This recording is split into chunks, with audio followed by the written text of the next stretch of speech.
Baik, sebelumnya Om Swastiastu, kami dari kelompok 4 akan membawakan presentasi dengan tema surat berharga dan surat. Sebelumnya, izinkan kami untuk memperkenalkan diri. Perkenalkan, nama saya Ida Ayu Made Widya Paramita, NPM 2020321427. Perkenalkan, nama saya Rian Satriawan, NPM 2020321214433. Perkenalkan, nama saya Imade Budi Darmawo, NPM 202032121383. Perkenalkan, nama saya Putri Regina Ramasari, NPM 202032121374. Perkenalkan, nama saya Lohgede Regita Rahib Pertiwi, NPM 202032121376. Baik, pada materi presentasi dari kelompok 4 ini, saya membawakan materi surat berharga.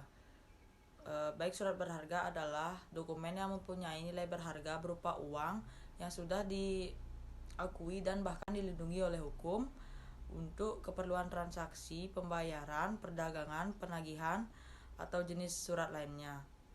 Surat berharga sering dimanfaatkan untuk alat pembayaran dalam kegiatan transaksi perdagangan modern, khususnya pada kalangan pengusaha.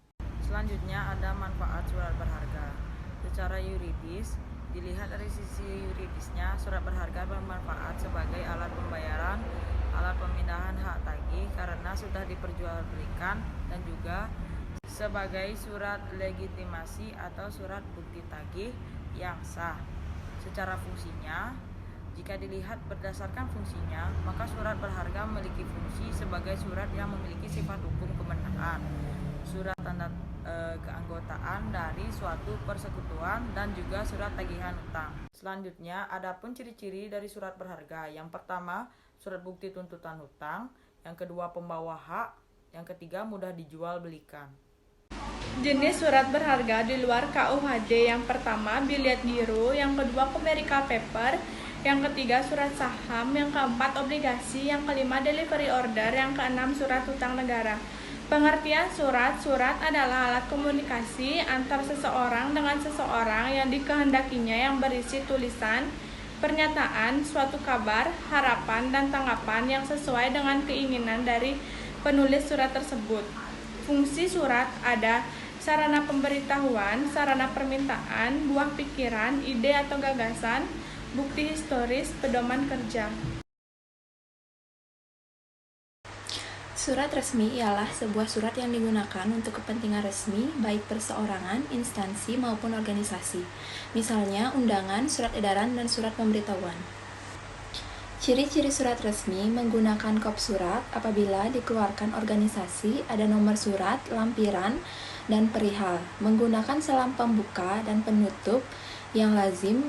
Penggunaan ragam bahasa resmi menyertakan cap atau stempel dari lembaga resmi.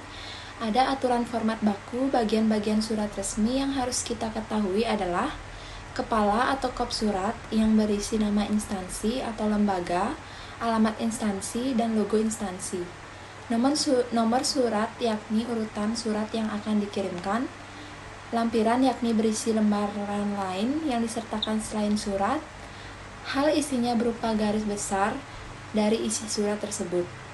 Surat niaga adalah surat yang biasa digunakan bagi badan yang menyelenggarakan kegiatan usaha niaga seperti usaha industri, bisnis, dan usaha jasa. Biasanya, surat niaga dibuat oleh perusahaan untuk mencari keuntungan. Ada beberapa hal yang harus kita perhatikan dalam menulis surat. Yang pertama yaitu penulisan kepala surat, lalu penulisan tanggal surat, alamat surat, salam pembuka, salam penutup, tanda tangan, nama yang jelas, dan penggunaan bentuk singkatan. Lalu ada tembusan, dan yang terakhir yaitu inisial. Lanjut, bentuk-bentuk surat. Ini merupakan salah satu faktor yang menentukan baik atau kurangnya suatu surat adalah dari bentuk surat itu sendiri. Bentuk surat adalah tata letak atau posisi bagian-bagian surat. Terdapat beberapa bentuk sifat yang ada, yaitu bentuk lurus, bentuk setengah lurus, dan bentuk lekuk. Mari kita bahas satu persatu.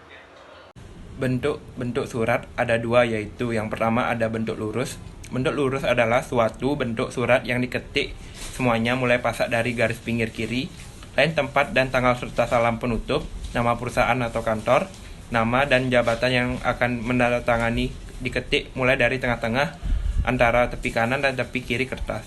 Yang kedua ada penggunaan bahasa dalam surat. Penggunaan bahasa dalam surat bergantung pada jenis pemakaian surat dan tujuan surat. Menulis surat untuk orang tua jelas menggunakan bahasa yang formal dan santun, berbeda dengan menulis untuk teman atau sahabat.